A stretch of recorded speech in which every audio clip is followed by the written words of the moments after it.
government is biased against you, and therefore the extradition process grinds to a halt. If that is the law of extradition, my friend, then it is the worst type of law ever. Nobody will be ever extradited because politics becomes a refuge against extradition. So, but they have filed it. They have a right to file. We have a right to oppose. And we have a right to invite the courts to see through what I consider to be strategies of delay and attempts to dilate. And that's what I think I ask the court to decipher. Welcome to the Deep Dive. Today, we are jumping straight into a really high-stakes international legal battle. And this isn't just about money. It's about, sovereignty, constitutional law, and two businessmen fighting the full power of the United States government to avoid extradition. It's a fascinating case, and the drama has sort of moved beyond the alleged crime itself, which the numbers are just staggering. Unbelievable. And now it's all about the procedural perfection of the legal paperwork. Our sources show this pattern of relentless, aggressive legal moves just designed to tie everything up. That's right. And our mission today is to really untangle this complex defense strategy. It's been initiated by Nizar Mohammed and his son, Azruddin Mohammed. From Mohammed's Enterprises. Exactly. And they are trying to block their extradition to the U.S. by launching this direct frontal assault on the very law that enables the request in the first place. And the clock really started ticking on this with the official extradition request from the U.S. government. That landed formally on October 30, 2025. And that just instantly put the Mohammeds under a microscope. It shifted everything from a sanctions issue to a criminal one.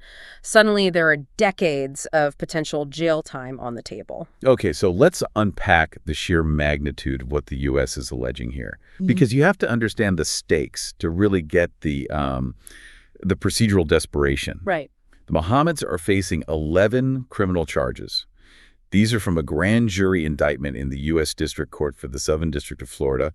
So we're talking wire fraud, mail fraud, money laundering. And these charges have real teeth. I mean, if they're convicted, most of those counts come with sentences of up to 20 years in a federal prison, plus fines around $250,000 US. And the money laundering charge is even bigger, isn't it? Oh, yeah. That one specifically raises the ceiling. The fine there is up to $500,000 or, and this is the kicker, the total value of whatever property was laundered. So yeah, the U.S. is not playing around here. No, this is not a small-time thing. This is financial crime at a national, even international level. Exactly. And these penalties, they really reflect the scale of the alleged crime. It all started with sanctions that were imposed, over a year ago by OFAC. That's right, the Office of Foreign Assets Control, part of the U.S. Treasury.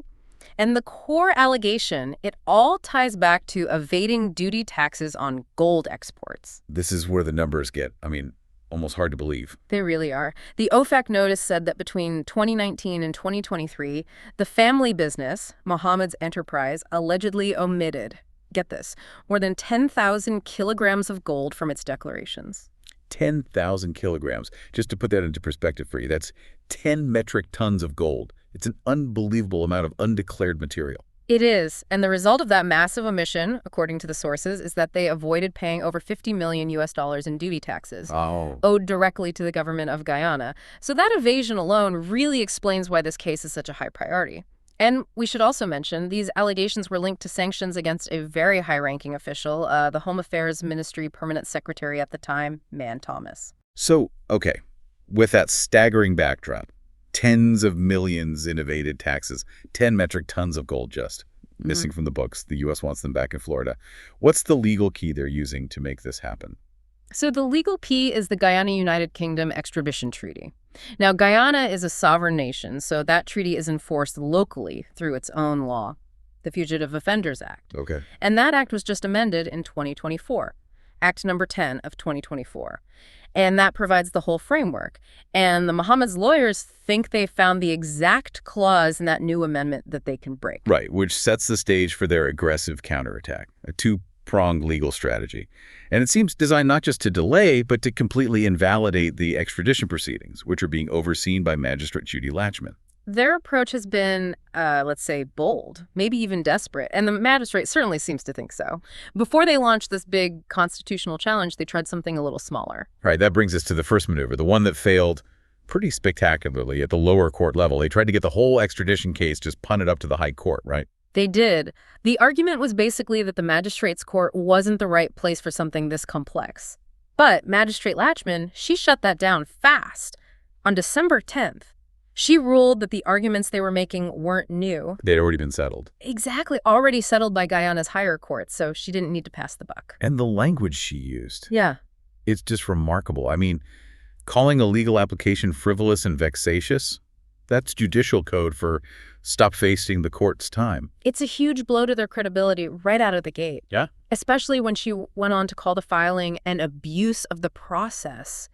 That tells you the court system is not interested in these kinds of delays unless there's a really fundamental legal flaw. That rebuke must have forced a rethink, which brings us to point A, the massive constitutional heavyweight fight that's happening right now in the high court. Mm-hmm. They're not trying to just delay the magistrate anymore. They're trying to rip the whole legal foundation out from under her. Precisely. They are directly challenging the constitutionality of the law itself, the Fugitive Offenders Amendment Act. Their main argument is that the key document that starts the whole process, the authority to proceed, or ATP, is unconstitutional, void, a legal nullity. So let's pause on that. Authority to proceed. Mm-hmm. It sounds like dry government paperwork, but it's really the legal ignition switch, isn't it? It is. It's the formal document from the minister that tells the magistrate, okay, the U.S. request is legit, the requirements are met, you can now start the extradition hearing. Without a valid ATP, the whole case just stalls instantly. And the defense team, led by a few attorneys, Sion Durjan, Damien De Silva, and Roysdale Ford, is asking for a lot. They want a writ of certiorari, which is basically asking the Chief Justice to look at that ATP and just invalidate it. Rip it up. To shred the starting pistol, yeah. And they're also seeking declarations that the Home Affairs Minister and the Attorney General have no real role in issuing that ATP. And they want orders to bar them from any future involvement. And crucially, they want a suspension of everything happening before Magistrate Latchman until the High Court rules. And this is where the timeline becomes so critical, and why you should care about a court date in early January.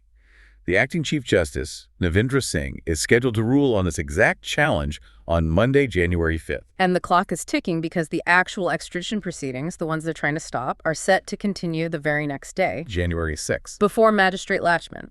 So the outcome of that Monday ruling literally determines if this whole process collapses or if it moves forward at full speed. It's a stunningly high-stakes couple of days.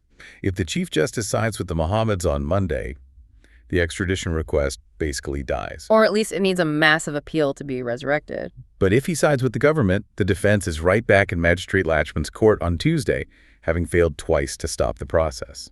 And that's the tension right there, this procedural ingenuity versus a judiciary that seems to really want this case to move forward. So let's pivot now and look at the government's response. This is led by Attorney General Anil Nandlal, and he has very publicly called this whole thing a delaying tactic. The Attorney General is definitely trying to control the narrative here. Yeah. He's framing their actions as, cynical detour. I think he called them collateral excursion. Yeah, it is. He told the press he believes no serious issues have been raised. He said it's not one of the complicated extradition cases, and he's confident they will not succeed. He's trying to project, stability, confidence. But his argument is a bit deeper than just optimism. He laid out a clear rationale about the safeguards that he says are already built into the Fugitive Offenders Act, which, in his view, makes this whole challenge redundant. What's that rationale? He argues that the act already contains what he called a very elaborate and comprehensive system for due process. He pointed out that the system gives them the unconditional right to challenge the magistrate's decision in the High Court and then appeal that decision all the way up to the Court of Appeal. So the AG is saying, look, you're protected by the system. Even if you lose the first round, there's a safety net. Exactly. But here's the crucial safeguard he highlighted, which kind of undercuts their need to suspend things now. The law itself says that whenever a challenge or an appeal is filed, the proceedings stop. The extradition proceedings are immediately stayed, paused, Yeah. until those challenges are heard and determined. That is so critical. So if they lose before the magistrate on January 6th, they can just file an immediate appeal, and the extradition is automatically paused by law until that appeal is heard. They don't need a special court order. Precisely. So the AG's conclusion is that because this built-in mechanism is already there, there is no need, therefore, for these collateral excursions and challenges. In his view, the only reason to do this now is just to delay, to attack the system at the very start, at the ATP, instead of waiting for the actual hearing to finish. And this really highlights the strategic genius or maybe desperation of the defense. If they just relied on the appeal mechanism, they'd have to go before Magistrate Latchman first. Who has already called their last attempt frivolous. Right. They would have to take a loss before they could get that automatic stay. Correct. By attacking the ATP constitutionally right now, they bypass the magistrate completely. They're aiming for a total knockout. If the Chief Justice invalidates the ATP, it's not just a delay. It might permanently torpedo the U.S. request. And force the U.S. to start all over again. Potentially with completely new paperwork under this newly amended act. It's a huge gamble. It's a really high-risk, high-reward strategy. I mean, they risk being labeled frivolous again, but by a higher court this time. But the prize is immediate. Total victory. It's the difference between trying to stop the train before it leaves the station versus, waiting for it to get going and then pulling the emergency brake. They want to stop it at the source, especially with that earlier judicial rebuke just hanging over them. So what does this all mean for you as you're watching this unfold? The immediate stakes couldn't be clearer. A single constitutional ruling from the Chief Justice on January 5th determines everything. It decides if this whole legal strategy works just one day before the main hearing is supposed to continue. And the key lesson here, I think, is that extradition law is this really detailed dance. It's between a country's own constitutional rules and its international treaty obligations.